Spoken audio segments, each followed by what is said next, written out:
हाँ तो बच्चा लोग लास्ट क्लास में हमने फाइकोमाइसीटीज में पैरासाइट्स के एग्जांपल पढ़ा था, है ना।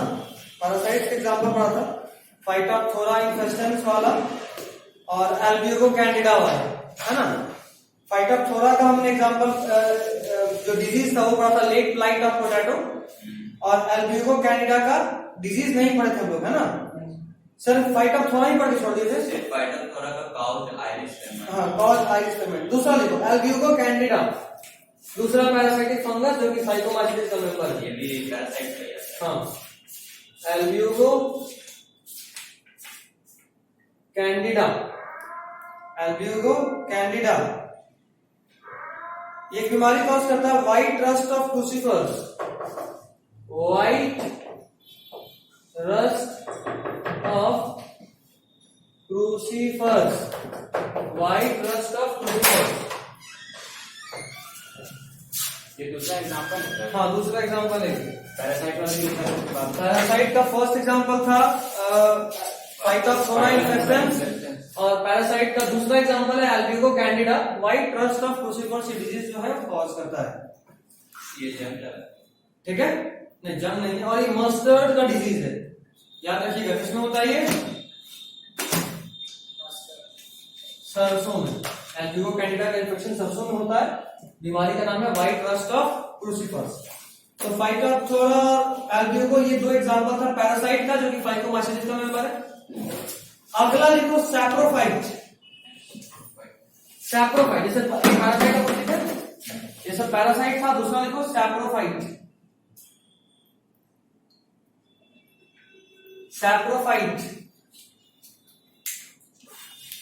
सैप्रोफाइट इसमें लिखे राइजोपस, ऐसा फाइकोमाइसीटीज का मेंबर जो कि सैप्रोफाइट है, उसका एग्जांपल राइजोपस। राइजोपस का कॉमन नेम है ब्रेड माउल। ये सब लोग देखे भी हो, सुने भी हो। ब्रेड माउल, ब्रेड पे जो फंगस लगता है छोड़ देने पे वो ब्रेड माउल होता है। उसका साइंटिफिक नेम है राइजोपस। इसको ब्लैक माउल भी बोलते हैं, बट वो इंपॉर्टेंट नहीं है, माइंड इट। ये किसका मेंबर है? फाइकोमाइसीटीज। फाइकोमाइसीटीज में किसका? तो ऊमाइसीटीज। मतलब अगर तुमसे कोई पूछे कि हमको जरा सा एक फाइकोमाइसीटीज या एक ऊमाइसीटीज का मेंबर का नाम बताओ जो कि सैप्रोफाइट, तो क्या बोलोगे? राइजोपस।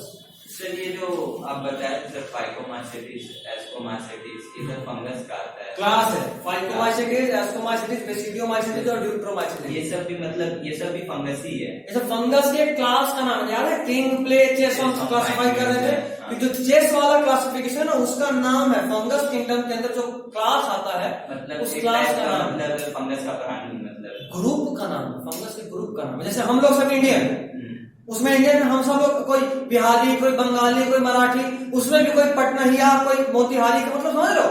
तो ये अलग अलग लेवल का क्लासिफिकेशन उसी तरह। और सबसे लास्ट में हम सब हैं, हम सब स्पीशीज, मतलब हम अलग, तुम अलग, ये अलग, ये अलग, समझ रहे हो। तो उसी तरह से किंगडम है फंगस। फंगस के अंदर क्लास है एस्कोमाइसीटीज, फाइकोमाइसीटीज, बेसिडियोमाइसीटीज, ड्यूट्रोमाइसीटीज। अब फाइकोमाइसीटीज को फिर से डिवाइड करें, फाइकोमाइसीटीज को फिर से डिवाइड करें किसमें? ऊमाइसीटीज में और जाइगोमाइसीटीज में। ये दो ग्रुप बताया था लास्ट क्लास में, ऊमाइसीटीज और जाइगोमाइसीटीज। तो और उसके बाद फिर फाइकोमाइसीटीज का जब एग्जांपल पढ़ रहे हैं हम लोग, फाइकोमाइसीटीज का जब एग्जांपल पढ़ रहे हैं तो उस एग्जांपल को दो ग्रुप में क्लासिफाई करके पढ़ रहे हैं। एक ग्रुप जो कि पैरासाइट था और दूसरा ग्रुप जो सैप्रोफाइट है। पैरासाइट का दो एग्जांपल पढ़े, फाइटोप्थोरा और एल्ब्यूगो। उसी तरह सैप्रोफाइट का भी दो एग्जांपल पढ़ रहे हैं, एक है राइजोपस और एक और पढ़ेंगे म्यूकर, जिसमें से राइजोपस जो कि फाइकोमाइसीटीज का ही मेंबर है। अगर कोई पूछे कि फाइकोमाइसीटीज में भी किसका, तो किसका? ऊमाइसीटीज। उसी तरह दूसरा है म्यूकर। पैरासाइट सर जाइगोमाइसीटीज में था ना? नहीं नहीं नहीं, वो भी ऊमाइसीटीज। दोनों में से कोई भी हो सकता है। दो जैसे देखो ना, सैप्रोफाइट में भी एक है ऊमाइसीटीज और सैप्रोफाइट का ही दूसरा एग्जांपल म्यूकर। ये क्या है? ये जाइगोट के अंदर नहीं नहीं नहीं, जाइगोमाइसीटीज क्लास का नाम है। फाइकोमाइसीटीज को दो ग्रुप में डिवाइड करें। तो आप बता रहे थे सर जाइगो वो सर मियोसिस का था सर। होम्योसिस का, वो इससे कोई मतलब नहीं। इसका लास्ट क्लास का रिकॉर्डिंग देखी था क्यों? हवा में उड़ेगा। जब क्लास नहीं है तो रिकॉर्डिंग तो देखना चाहिए ना। हमारे पास 2 दिन का टाइम था, संडे भी और मंडे भी, लेकिन वो नहीं देखे। 1 घंटा पूरा पढ़ाया बड़ा गंदा बनना नहीं है। और आज भी इसीलिए चालू थे। बहुत लोग अभी लगता है लेट, या फिर उन लोगों को लग रहा हो कि टाइम चेंज हुआ तो उसका क्लास नहीं पढ़ाएंगे, या मूड थोड़ा होगा हल्का, ऐसा लग रहा था, शायद बात ज्यादा होगा। अच्छा सर, फंगस वाला ब्रेड अगर कोई खा लिया सर मर जाएगा, ये सब जहरीला होता है, तुरंत नहीं मरेगा, ज्यादा कंज्यूम कर लिया तो फूड पॉइजनिंग बिल्कुल। चलिए अगला क्लास का एग्जांपल लिखिए, मतलब नाम लिखिए, एस्कोमाइसिटीज। अब अक्सर ऐसा होगा, वो इस चीज के लिए रेडी रहना, घर से निकलने से पहले एक बार व्हाट्सएप जरूर चेक करना, टाइम में कोई चेंज तो नहीं है। पहले करना होगा तो पॉसिबल नहीं, पहले नहीं होगा। मेरा क्लास अपना बायोलॉजी का बता रहा हूं, लेकिन हाँ 3:30 या 4, लास्टली 4 हो सकता है, इस बात का ध्यान रखिएगा। 4 बजे भी होगा तब भी 5 बजे छोड़ेंगे, 3 बजे होगा तब भी 4:30 पे करीब, 4:45 कर ही देते हैं, ऐसे ही चलेगा। वो मेरे लैब पे डिपेंड करता है कि मेरा लैब कितना लंबा रहेगा, और जितना कम टाइम रहेगा उतना ज्यादा पढ़ाई होगा। इस बात को बिल्कुल दिमाग में हटा दो। 2 घंटे क्लास में 14 मिनट भी पढ़ाए हुए हैं, और संडे वाले क्लास में देखना तो मजा नहीं आ जाएगा। एस्कोमाइसिटीज दूसरा करो,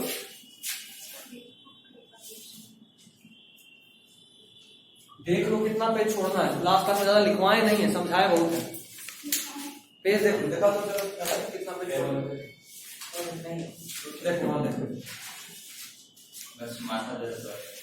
समझाया ज्यादा हो, लिखवाया कम हो। इसी वो पेज, ये पेज, ये पेज और एक पेज, एक दो डायग्राम, एक पेज अपना एक्स्ट्रा छोड़ लो, क्योंकि तुमको कई बार हो सकता है कुछ अपने वर्ड्स में लिखना हो, रिकॉर्डिंग से देखे तो लिखो, एक पेज एक्स्ट्रा छोड़ लो।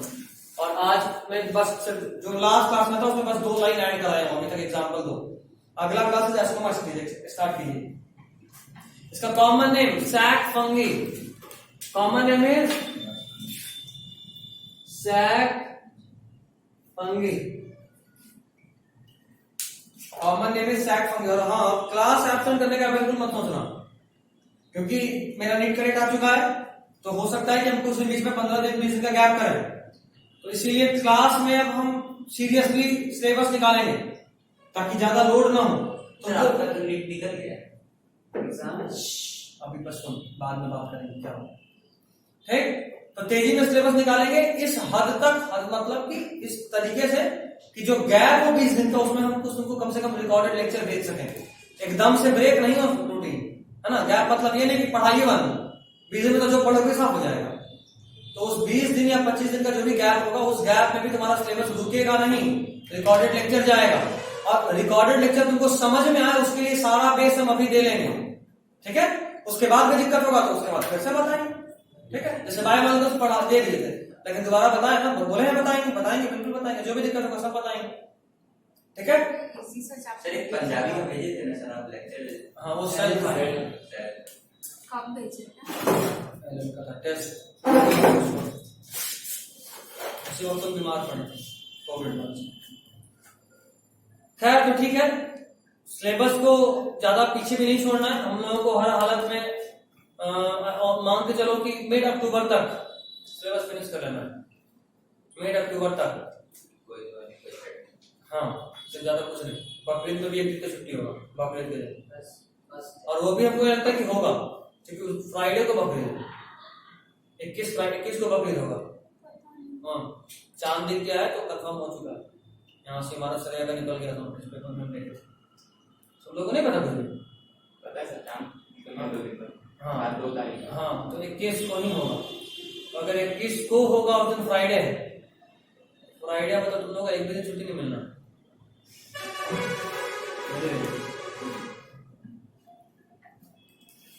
पता है दिवाली के दिन भी लाइव क्लास लिए हुए हैं, दिवाली के दिन भी, एक बात छोड़ो, ये बच्चे मेरे पास ऑप्शन नहीं होता, रिकॉर्ड कर देंगे मत आओ, फिर तुम्हारा जो डाउट होगा लाइव वाला तुम सब, हम पढ़ा रहे हैं तुमको पढ़ने में क्या दिक्कत है, हम तो टाइम दे रहे हैं ना, आने जाने का टाइम है तो सब लाइव कर देते हैं, इस तरह का आप हेल्प कर सकते हैं, बट एकदम छुट्टी इज नॉट पॉसिबल। सिलेबस को टाइमली इसलिए भी खत्म करना जरूरी है क्योंकि फिजिक्स केमिस्ट्री जोर तब पकड़ेगा जब बायोलॉजी खत्म पे आएगा। वो लोग अक्टूबर नवंबर में तब लगाएंगे, तब लगा के हिस्सा अक्टूबर के बाद क्या होगा? आइए बहुत जल्दी आ गए।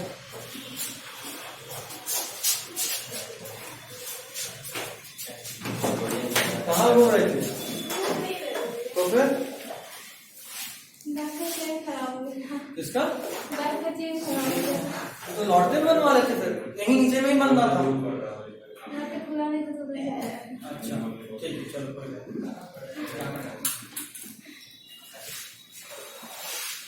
ठीक है, तो सितंबर अक्टूबर तक में क्या होता है ना, अक्टूबर तक में फिर फिजिक्स केमिस्ट्री सब अपने पीक पे होता है, एकदम डिफिकल्ट चैप्टर चल रहा होता है। तो उस वक्त तुम लोग बायोलॉजी को उतना टाइम नहीं दे पाओगे, इसलिए जरूरी है कि उसके पहले तक खत्म करके, और अगर अगला सीजन शुरू करना हो तो जनवरी में ही शुरू भी कर दूंगा। 11th का एग्जाम होने से पहले आपका 12th का सिलेबस चालू हो जाएगा, जिसको कि जुलाई अगस्त तक खत्म भी कर दूंगा, जुलाई अगस्त तक आराम से, क्योंकि उसके बाद फिर आपको पूरा 11th रिवाइज करना होगा नवंबर तक। उसके बाद 1 महीना 1.5 महीना आप प्रैक्टिकल के लिए पढ़िएगा 12th से, उसके बाद फिर से आप 1 महीना 11th रिवाइज कीजिएगा, और फिर से 1 महीना 12th रिवाइज कीजिएगा, फिर बोर्ड दीजिएगा। बोर्ड के बाद फिर से 2 महीना मिलेगा जब आप 11th 12th दोनों को साथ में लेकर चलिए। ये होता है प्लानिंग। लेक्चर कब उसका रिजल्ट तो वैसे भी 7 महीना हो गया है सर। किसका लेक्चर? फिजिक्स और केमिस्ट्री का लेक्चर भी चल रहा है। अच्छा, ये वाला है आकाश वाला। तो जो भी ना, तो उसके लिए दिन मायने नहीं रखता। हम पहले भी कहे, जब तक तुम्हारा नीट नहीं होगा मतलब अभी से 2 साल उसका वैलिडिटी होगा, नीट जब तक नहीं होगा तो तुम 6 महीना 7 महीना क्या जोड़ रहे हो? तुमको जब भी नीट नहीं होगा तब तक चलेगा। तुम जिस दिन लोगे उस दिन से 2 साल। तुम अभी तक झक मार रहे हो, अभी तुम्हारा ये भी स्लो चल रहा है, फिजिक्स केमिस्ट्री तो एकदम रेंग रहा होगा, चला भी नहीं, टांगे भी नहीं दिए। अच्छा, तो बस, तो फिर तो दिक्कत है ना। तुम रेस्ट मोड में हो और लास्ट में फिर लोड आ जाता है, बहुत लोड हो जाएगा। Physics chemistry is not easy, रुला देगा, लिटरली रुला देगा। यही होना है। तुम लोग जिस पेस में चल रहे हो, जब जानते हो, जब हम तुम लोग के टाइम में थे 11th में, और इस टाइम में मेरा ऑलमोस्ट 60% 11th खत्म हो चुका था, 60%। अभी तक इसमें भी आगे नहीं जा पाया। 60%। तुम लोगों का सिर्फ बायोलॉजी हुआ अभी 20% के आसपास, बाकी सब तो छूटा ही ना। हम 60% ओवरऑल सिलेबस का बात कर रहे हैं, फिजिक्स केमिस्ट्री बायोलॉजी मिला के। तुम लोगों का तो फिजिक्स केमिस्ट्री स्टार्ट भी अभी सही से नहीं हुआ है, 80% गया। बहुत तुम लोग का पीछे है। तो लेक्चर अगर लेना है ना साजन, तो फिर झक मारने का कोई मतलब नहीं बनता है। आज लो चाहे कल, तो पैसा तो उतने लगेगा, बस तुम्हारा दिन और कम में मिलेगा, जानो। इसीलिए झक मारने वाला अगर लेना है तो ले लीजिए। सर आप फिजिक्स शुरू कर रहे हैं, कहाँ? फिजिक्स के लिए हम आज डेमो का सोचे थे, लेकिन हम सोचे थे सारा बच्चा लोग आएगा तो एक बार टाइम डिस्कस कर लेंगे। संडे को भी कल्टी मार लिया मैक्सिमम, तो हम भी बदला ले लिए। आज भी मैक्सिमम कल्टी मारा, आज भी बदला लेंगे। देखो संडे को कुछ नहीं पढ़ाए थे, बदला। और रिकॉर्ड इसलिए किए थे क्योंकि तुम बोल देती कि सर बीमार है, तुम रिकॉर्ड ही नहीं करना सोच रहे। खैर चलो, एस्कोमाइसिटीज अगर फाइनली बोल रहा हूं कि वेट मत करो, कम से कम अपना चालू कर दो, क्योंकि टीचर तुमको ऑफलाइन में जरूरी है, क्योंकि डाउट वही सॉल्व करेगा। ऑफलाइन टीचर बहुत जरूरी है, फिजिक्स के लिए, केमिस्ट्री के लिए खासकर। केमिस्ट्री में थोड़ा सा नेग्लेक्ट हो सकता है, बट फिजिक्स में तो एकदम नहीं हो सकता। टीचर चाहिए ऑफलाइन, ठीक है? तो जरूरी है। तो तुमको वीडियो से अपना पढ़ाई चालू करो, वो लोग बहुत अच्छे से पढ़ाता है। तुम लोग को तो हम पूरा एक चैप्टर भेज चुके थे, वो भी तुम लोग नहीं देखे होगे। देखिए पूरा क्वेश्चन स्टेटमेंट कंप्लीट, आकाश वाला 3 बचा हुआ, 3 मिनट, तभी बहुत है। तो इतना दिन में 3 बचा हुआ, समझ में आया था कुछ? उसके बाद क्वेश्चन देख के लग रहा है कि आसान है। उसमें जो पूछा था ना, वो सब लग रहा था। एक बार रिवाइज करो, क्वेश्चन हम आज भेज देंगे। एक बार रिवाइज करके बताओ कि कब रिवाइज हुआ। 100-150 क्वेश्चन भेज देंगे आपको, 2 दिन में सॉल्व होना चाहिए। 2 दिन नॉट दैट बैड, लेकिन तुमको हम बता दें कायदे से एक क्वेश्चन सॉल्व करने में 1 घंटा लगता है। स्टार्टिंग एक क्वेश्चन सॉल्व करने में 1 घंटा लगता है स्टार्टिंग में। एक दिन में 24 घंटा तू सोच ऐसे करोगे तुम हाँ बोल दे जरा क्वेश्चन के लिए। चलो एस्कोमासिटीज का कॉमन नेम सैक फंगस। अगला पॉइंट दे आर सैप्रोफाइटिक। रुक जाइए सब सना एक तरफ नहीं रुके थे। दे आर सैप्रोफाइटिक रुके थे सना नहीं ना तो फिर they are saprophytic decomposers. They are saprophytic decomposers और पैरासाइटिक सैप्रोफाइटिक डिकम्पोजर्स। उसके पहले यहाँ हाँ दे आर सैप्रोफाइटिक नहीं उसके अलावा दो और एग्जांपल हुआ फाइकोमासिटीज में। फाइकोमासिटीज में 2 ने 3 लाइन छोड़ देना 3 या 4 लाइन उसके अंदर।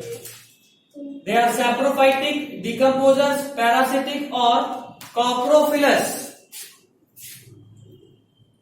कॉप्रोफिलस मतलब which feeds on dung. Feeds on dung मतलब स्टूल जैसे काऊ डंग होता है ना ऐसा गोबर पे या हाँ तो जो भी स्टूल होता है उन सब पे ग्रो करता है। फीड्स ऑन डंग जैसे पिग सुअर जो होता है वो भी क्या होता है कॉप्रोफिलस डंग खाता है ना तो वो भी कॉप्रोफिलस है। कॉप्रोफिलस फीड्स ऑन डंग। तो ये जो एस्कोमासिटीज का मेंबर है वो कुछ भी हो सकता है। सैप्रोफाइट भी हो सकता है पैरासिटिक भी हो सकता है डिकम्पोजर भी हो सकता है या फिर कॉप्रोफिलस भी हो सकता है। कोई दिक्कत हो चाहिए सोचेगा आज आपका वीडियो अच्छा आएगा। अगला plant body. Coprophilous feeds on dung. Plant body अलग पॉइंट। हाँ नेक्स्ट पॉइंट प्लांट बॉडी। इसका जो बॉडी होता है वो कैसा होता है। फर्स्ट लिखो प्लांट बॉडी में 2 तरह का या तो वो यूनिसेलुलर होगा तो प्लांट बॉडी में भी ए करो। प्लांट बॉडी में ए करो ए लिखो यूनिसेलुलर। हाँ ऐसा होता है ना प्लांट बॉडी ऐसा लिखा प्लांट बॉडी इसमें से ए फर्स्ट इज यूनिसेलुलर।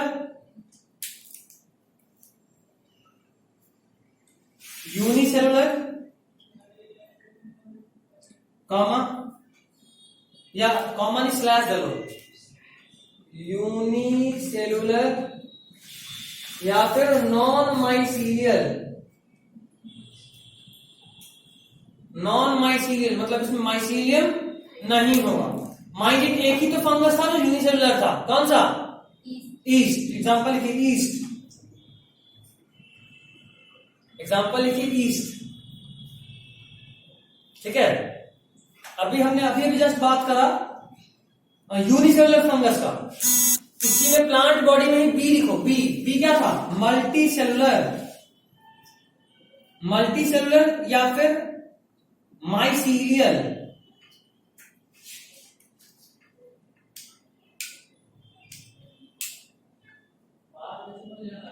ठीक है मल्टी सेलुलर या फिर माइसीलियल MYCELLIAL। मल्टी सेलुलर या फिर माइसीलियल लिखिए। Most of the members are हाँ उसी के लिए गैस जगह लिखना। Most of the members are मतलब यू क्रॉस में भाला पॉइंट बना सकते हो। Most of the members are mycelial. क्या हाँ most of the members are mycelial. Most of the members are mycelial.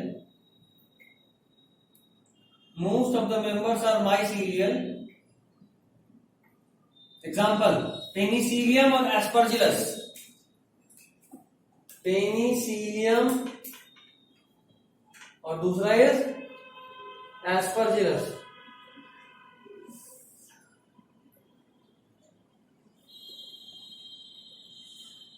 Penicillium और Aspergillus.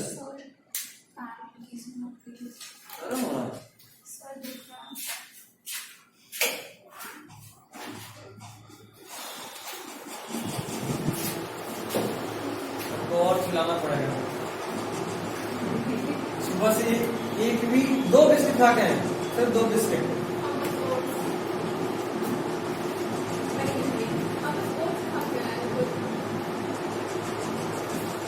अभी 3:30 में एग्जैक्टली पहुंचे थे लेकिन सोचे कुछ लस्सी वस्सी पी लेते हैं थोड़ा एनर्जी रहेगा। फिर लगा कि नहीं लेट हो गए, बच्चा लोग हो सकता है आगे बैठा हुआ हो। इसलिए छेना खा रहे थे सर। क्या? इसलिए छेना खा रहे थे। कुछ नहीं था क्या? नहीं, अभी पानी रखे पिए।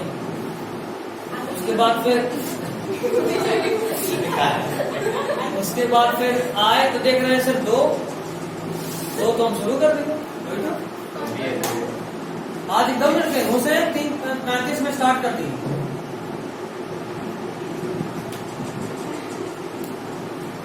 चलिए अगला, माइसीलियम कैसा, तो लिखिए माइसीलियल स्ट्रक्चर। पहले भी बताएं इसका माइसीलियम कैसा होगा। हाँ, माइसीलियम स्ट्रक्चर तीसरा। अभी तक कॉमन नेम पढ़ चुके, प्लांट बॉडी पढ़ चुके, अभी पढ़ना है माइसीलियम स्ट्रक्चर। देखिए ब्रांच सेप्टेट,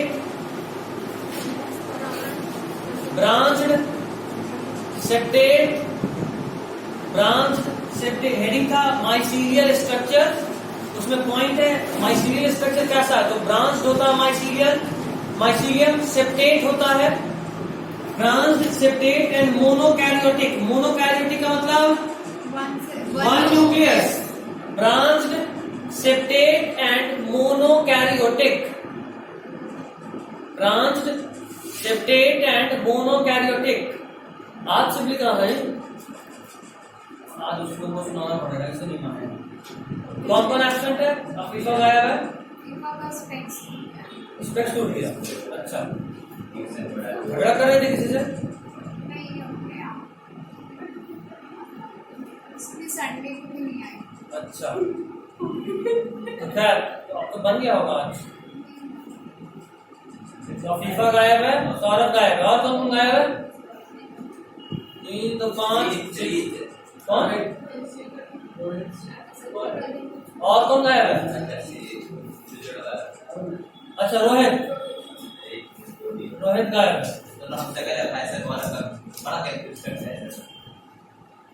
हाँ, तो 3 तो 5 1 6 2 8 और 1 9। और भी कौन गायब है?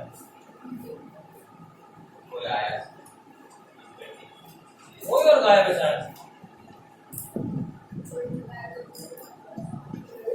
अच्छा ठीक है, देखिए क्या कौन हाँ, सौरभ।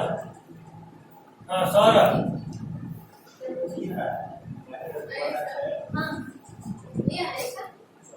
कौन? आयशा? वो नहीं है, आर्ट्स ले ली, यूपीएससी करना है। यार कोई नहीं, 2 शिवली गायब है, सौरभ गायब है, अफीफा गायब है और रोहित गायब है। 4 3 तो 5 6 4 10 क्या?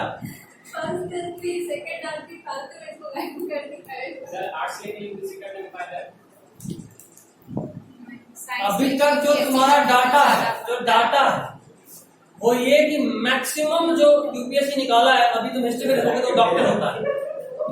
सबसे अधिक यूपीएससी क्रैक जो किया है वो डॉक्टर है।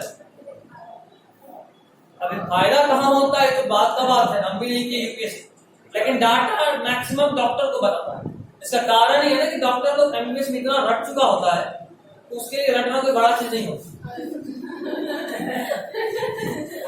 तो हम देखे, लिटरली हम देखे, कल ही परसों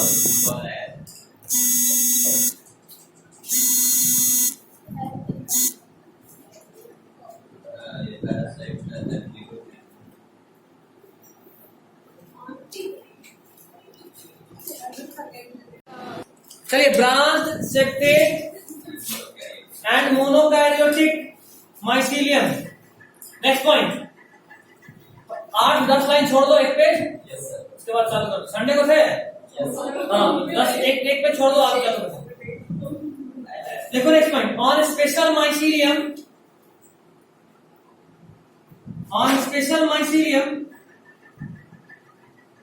called conidiospore या conidiophore बोलते हैं, और स्पेशल माइसीलियम called conidiophore। अरे देख यहाँ conidiophore, conidiophore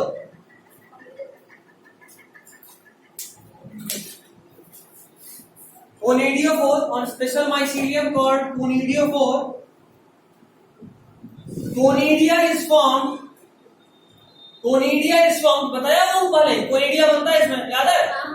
Conidia is formed which is thin-walled, non-motile and exogenous. Conidia is formed which is thin-walled, पतला, उसका wall पतला होगा, thin-walled, non-motile and exogenous. Thin-walled, non-motile and exogenous. हो गया? बिछाया बच्चों? ये आउटसाइड द बॉडी होता है ना। हाँ, इसलिए तो बोला एक्सोजेनस, बता चुका हूँ, डायग्राम बनवाकर बताया था।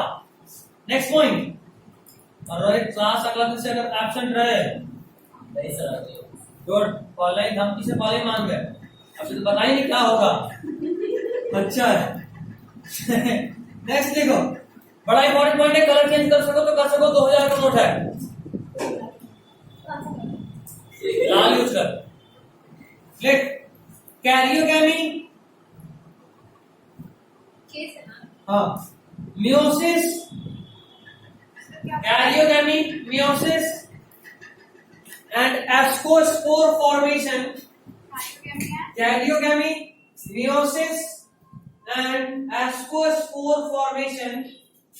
Karyogamy, meiosis and ascospore formation occurs in the ascus. याद करो, बताया था एस्कोमाइसीटीज में एस्कोस्पोर कहाँ बनता है? Ascus. Occurs inside the ascus. हो गया? सर आज कैरियोगैमी है माइटोसिस है। Karyogamy, meiosis and ascospore formation occurs inside the ascus. Occurs inside the ascus. Okay? Next point. Shorter dikaryophase. Dikaryophase आ रहा है? यस सर, वो बताया थे, मीटिंग हो चुका है, शादी वादी हो चुका है, लेकिन मतलब अभी इंजॉय सिंगल लाइफ, कोई बच्चे नहीं चाहिए, क्या रहा? तो कुछ तुम हाँ क्यों बोल रही, तुमको नहीं पता, संडे को बताया था। 2n स्टेज में सर मतलब कि सचिन हो गया, बात जो भी हो, n+n स्टेज को आप कह रहे हैं सर। n+n, अभी सिर्फ शादी हुआ है, हाँ, एक नहीं हुआ, कॉन्जुगेशन नहीं हुआ। 2n स्टेज को सर आप डाइकार्योफेज कहते हैं। n+n देखो, एक हाँ n+n स्टेज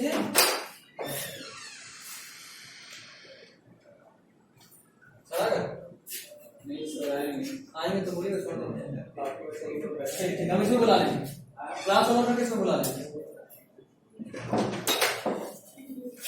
इतना बड़ा चोर घुसा है, क्या जरूरत है? कहाँ से? इतना सजेस्ट यही पर n+n हाँ, शॉर्टर डाइकार्योफेज n+n, ये तो 4000 का नोट है। शॉर्ट देखो, डाइकार्योफेज बताए थे, एस्कोमाइसीटीज और बेसिडियोमाइसीटीज दोनों में होता है, याद है? लेकिन एस्कोमाइसीटीज में ये n+n स्टेज भी छोटा होता है, मतलब शादी हो गया, लेकिन अभी बच्चे से पहले कोई 1 साल का वेट करा, कि 1 साल में अभी भी इंडिपेंडेंट रहना चाहते हैं, फिर बच्चे, फिर कोई जिम्मेदारी लेना, ठीक? 1 साल वाला एस्को है, अब कोई बना ना, अभी 5-6 साल तो मस्त एंजॉय करना है इंडिपेंडेंट टाइम। ये हुआ बेसिडियोमाइसीटीज। दुनिया में हाँ, ये इसमें जो डाइकार्योफेज थोड़ा लॉन्गर होता है, ठीक है, और एस्कोमाइसीटीज में क्या होता है? शॉर्टर होता है। तो छापिंग, shorter डाइकार्योफेज is present between plasmogamy and karyogamy. Shorter dikaryophase is present between plasmogamy and karyogamy. वही बताओ, प्लाज्मोगैमी मतलब? बिल्कुल, कैरियोगैमी मतलब शाबाश बच्चा, ठीक है, समझ गए बाकी लोग? एक आध शायरी वाली बोले तो सिद्धू जी बन गए, छा गए गुरु, उस दिन छा गया ना, दिक्कत हो जाएगा। खैर, नेक्स्ट पॉइंट बोल लो, एग्जाम्पल लिखो। एस्परजिलस, एस्परजिलस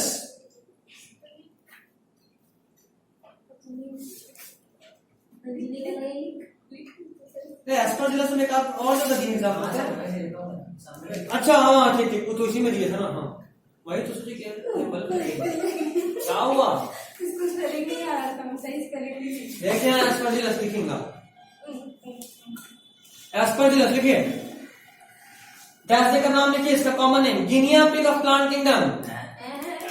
ये कॉमन नेम है। हाँ वाह। एस्परजिलस याद करते हैं। ये Guinea pig of plant kingdom. Guinea pig देखे हो? गिनिया सुअर।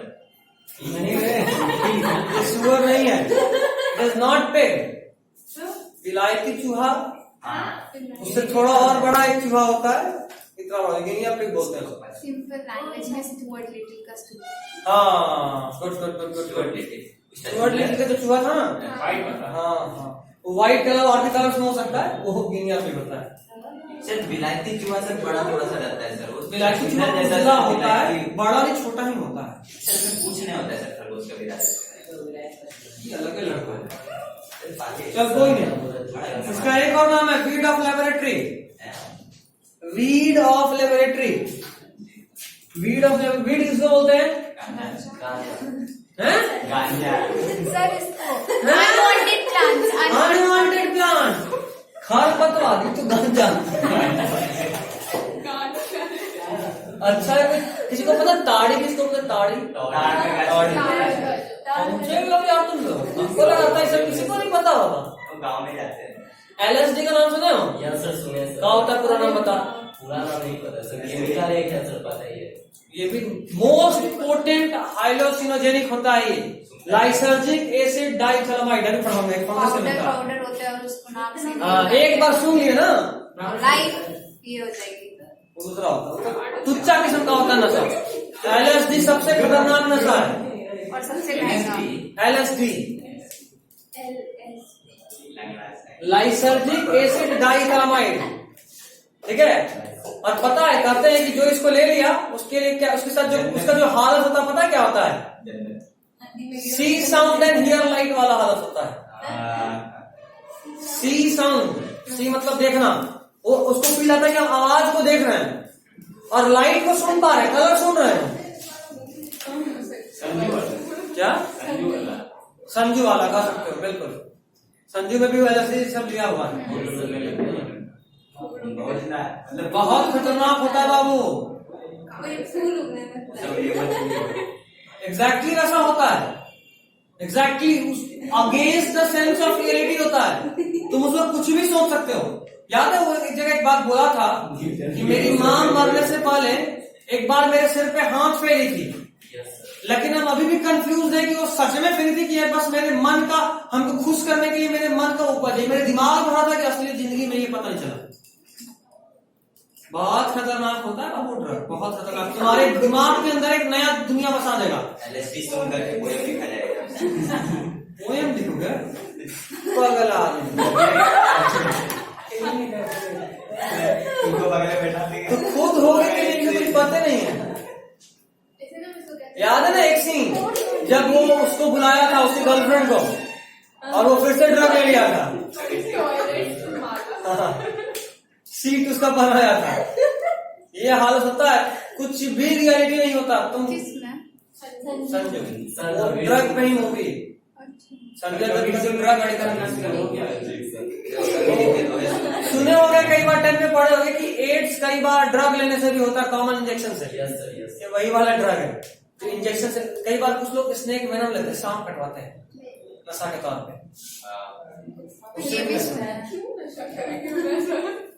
भरा पड़ा है पहले स्टार्टिंग में हल्का हल्का नशा, लास्ट में बहुत जहरीला सांप कटवाना शुरू करता है ताकि और नशा हो। फिर मर जाता है। और वो आदमी खुद भी जहरीला हो चुका होता है, नहीं तुरंत नहीं मरता है। अगर आप हल्का हल्का से कटवाना शुरू कीजिएगा, पॉइजन का लेवल धीरे धीरे बढ़ाइएगा तो नहीं मरिएगा। एक कोबरा कटवा के थोड़ा बचिएगा। पहले एकदम पानी वाला सांप, ब्लड क्लॉट होता है, बिल्कुल। अल्टीमेटली तो इंसान मरेगा ना। दो तरह का वेनम होता है, एक होता है न्यूरोटॉक्सिक और एक होता है हीमोटॉक्सिक। सुन ले बबा लोग, सब सिलेबस का पार्ट है। हीमोटॉक्सिक ब्लड वेसल को रप्चर करके इंटरनल ब्लीडिंग करा देगा या फिर ब्लड क्लॉट बना देगा। और दूसरा इज न्यूरोटॉक्सिक, जो आपके नर्व सेल को डैमेज करेगा और आपको अल्टीमेटली मारेगा। तुरंत मार कोबरा देता का वेनम इज न्यूरोटॉक्सिक। है, क्योंकि वो तुरंत मारता है। पानी था नहीं गया। सर जैसे आप बोल रहे हैं सर कि सब कोई मतलब ड्रग्स वगैरह सब जैसे जहर का लेता है सर, धीरे धीरे मतलब तो बॉडी उससे डेवलप करते चला हाँ, एंटीबॉडी डेवलप कर तो लेता मतलब है। हम लोग का बॉडी इतना डेवलप हो सकता है कि बहुत ज्यादा टॉक्सिक को भी झेल सकता हाँ है। आराम से। अब भी मत ले। हाँ, बिल्कुल। बस तुम अभी से प्रैक्टिस करो। ऐसा होता है, अगर वो इतना जहरीला हो चुका होता है कि वो किसी को काट लिया तो आदमी मर गया। तो क्या बोलता था उसको सर, किस कन्या तो किसका नाम जाएगा।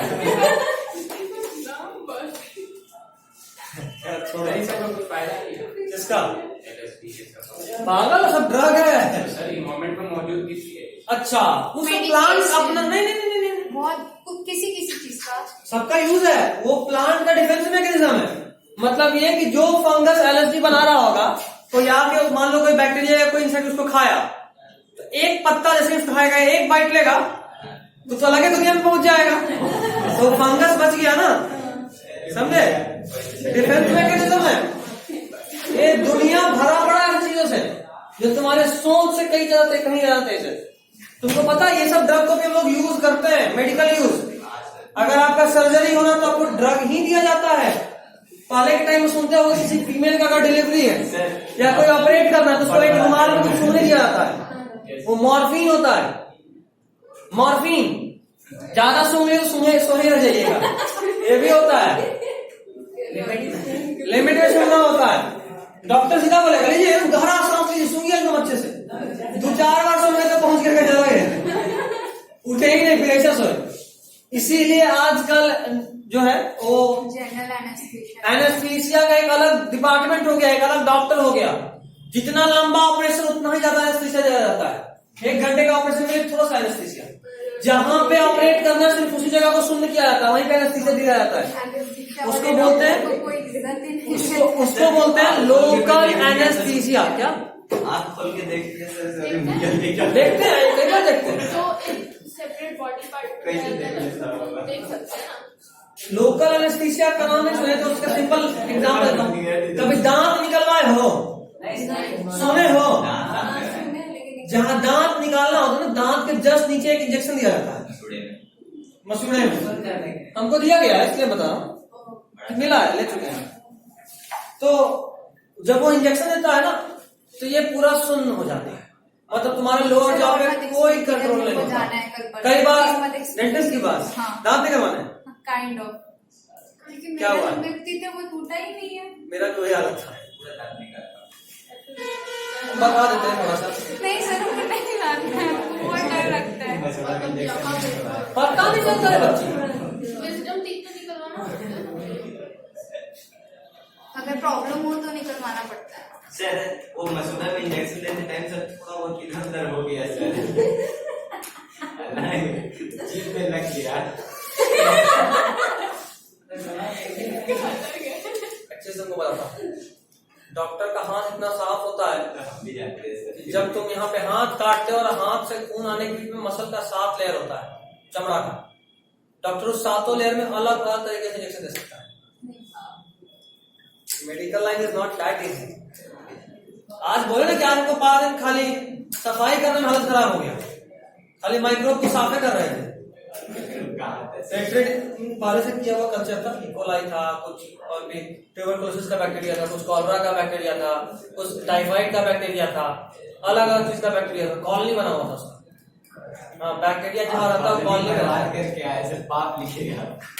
बहुत भयानक तरीके से होता है। पहले उसको डालो, 1.5 घंटा के लिए बॉयल करो, स्टीम, जैसे मोमो बनता है ना स्टीम बेकिंग, वैसे स्टीम बेक करते हैं उसको, तब जाके सब मरता है। फिर उसको निकालो और फिर उसको साफ करो, क्योंकि जिंदा को साफ करोगे तो हो सकता है कि तुमको इन्फेक्ट कर देगा। पहले उसको मारा जाता है, मार देने के बाद फिर उसको निकाला जाता है, फिर सबको चम्मच से नोच के निकाल के फेंको, उसे कॉलोनी को। बड़ा गंदा होता है। हाँ, तो फिर क्यों उसको साफ कर रहे क्यों उसमें करना है सर? मर गया तो साफ करने का रीजन नहीं, तो वो ऐसा थोड़ा होता है कि दिख नहीं रहा है, बहुत मोटा लेयर होता है। माइक्रोब को ग्रो करने के लिए तुम उसको मीडिया भी तो दोगे, न्यूट्रिएंट मीडियम भी तो देते हो, तो मीडियम तो रहेगा ना। और उसी पेट्रो डिश में तुमको दोबारा वापस से कोई नया कल्चर करना है, साफ तो करना पड़ेगा। तो आज साफ सफाई किए हैं, कल जाएंगे ना ना ट्यूसडे है ना, फ्राइडे को रखा गया है, फिर थर्सडे 2 दिन बचा। कल हम लोग सीखेंगे लैमिनार एयर फ्लो पे काम कैसे, क्रिस्टलाइजेशन कैसे होता है, कि माइक्रोब है ना, हमको उगाना है टाइफाइड का बैक्टीरिया, हवा से आगे कोई और बैक्टीरिया। सर आपको सर काटने के लिए क्या क्या मिलता है सर? अभी तक कुछ नहीं मिला, आज पहला चाकू तलवार में सर, मतलब बॉडी सर बहुत तरह का कैंची होता है। चाकू तलवार नहीं सर, हमको बॉडी सर इसको उठा के प्लीज फेंकिए क्लास से। तुमको पूछना था कुछ, डेड बॉडी किसका मिलता है? अभी तक इसका बॉडी नहीं मिला है, हम लोग को ह्यूमन नहीं मिलेगा। ह्यूमन नहीं सर, छिपकला में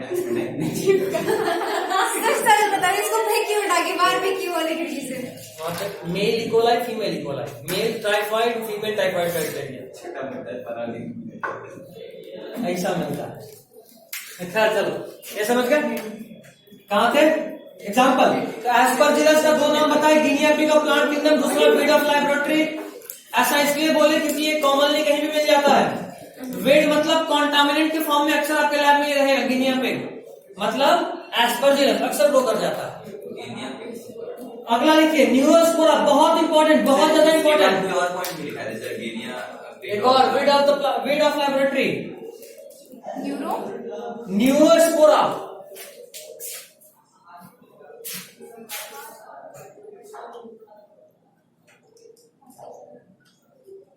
न्यूरोस्पोरा वेरी इंपॉर्टेंट, इसको बोलते हैं पॉइंट है।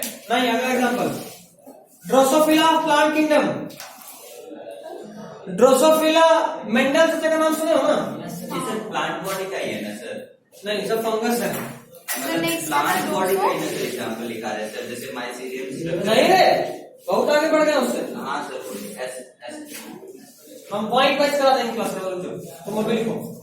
Drosophila of plant kingdom. देखो मेंडल सच्चा का नाम सुने थे? मेंडल सच्चा के चचेरे भाई थे टीएच मॉर्गन। क्या नाम था? TH Morgan. मेंडल किस पे एक्सपेरिमेंट किए थे? टी पे। उसी तरह जो टीएच मॉर्गन थे ना, वो एक्सपेरिमेंट करे थे ड्रोसोफिला पे, और वो बोले थे कि मेंडल के पी से ज्यादा बेहतर जेनेटिक्स के एक्सपेरिमेंट के लिए मॉडल ऑर्गेनिज्म है मेरी प्यारी ड्रोसोफिला। ठीक, ड्रोसोफिला बहुत छोटी छोटी सी फ्लाई है, कीड़ा की तरह, और बहुत आराम से ग्रो कराया जा सकता है। केला वेला समा हुआ केला, ये सब में ग्रो कराया जा सकता है। और मॉर्गन साहब को इतनी प्यारी थी ड्रोसोफिला, वो अपने दाढ़ी बड़ा बड़ा रखते थे, दाढ़ी पे केला मईच दिए और उसमें ड्रोसोफिला ग्रो कराते थे। जब एक्सपेरिमेंट करना है, दाढ़ी से ड्रोसोफिला खींचे निकाले, एक्सपेरिमेंट चालू। ये होता है जज्बा, ठीक है।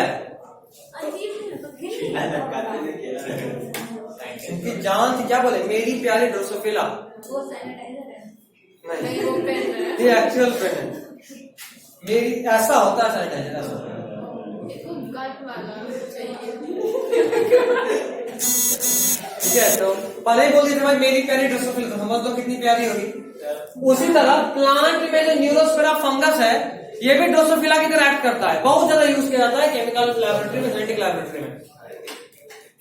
इसका नाम है पिंक ब्रेड माउल्ड। एक और नाम pink bread mould, and exclusively used in genetic research. एक और नाम पिंक ब्रेड माउल्ड। अगला पॉइंट मतलब एक्सक्लूसिवली सर ड्रोसोफिला किसका था? इसी का, दोनों इसका ही। एक और नाम नहीं साइंटिस्ट टीएच मॉर्गन, पढ़ाऊंगा 12th में, 18 में पढ़ना। Exclusively used in genetic research. पता नहीं क्यों एलएसडी का याद आ रहा है, तुम लोग को याद आ रहा है एलएसडी? नहीं याद आ रहा है, कोई बात नहीं, याद करो। अगला पॉइंट देखो, क्लेविसेप्स परप्यूरा। पढ़ाऊं या छोड़ दूं, क्योंकि टाइम हो गया 5 मिनट का, तो ब्रेक मिल जाएगा। आखिरी एग्जांपल लिख लो बस, उसके बाद 2 एग्जांपल जो कभी कैसे लिखोगे। Claviceps purpura, purpurea, CLAVI CEPS, Claviceps purpura, PUREA।